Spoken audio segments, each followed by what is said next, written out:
స్వప్నప్రియ దుండగులను పెట్టి తోటి ఉద్యోగి అన్నట్టు సురేష్పై దాడి చేయించారని పోలీసు స్టేషన్లో ఫిర్యాదు కూడా ఆయన ఇవ్వడం జరిగింది. సురేష్ అన్న వ్యక్తి ఈ విషయంలో అటువంటి ఘాతకానికి మీ కూతురు ప్రయత్నించే అవకాశం ఉంది అసలు?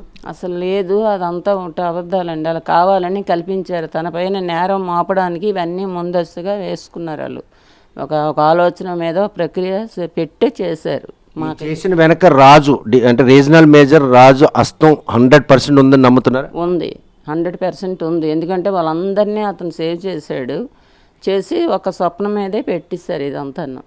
కుమార్తెని ఈరోజు ఆత్మహత్యకు ప్రేరేపించడానికి కేవలం బ్యాంకు ఉన్నతాధికారులు చేసిన తప్పిదమే అని ఒక తల్లిగా భావిస్తున్నారు? ఖచ్చితంగా అదండి, ఖచ్చితంగా తల్లిగా నేను భావిస్తున్నాను. నేనేంటి లోకం అంతా కూడా తెలుసుకోవాల్సిన విషయం అది. ఎందుకంటే కనిపిస్తుంది ఖచ్చితంగా, నేను చెప్పడం అంటూ కాదు, అది కావాలనే చేశారు.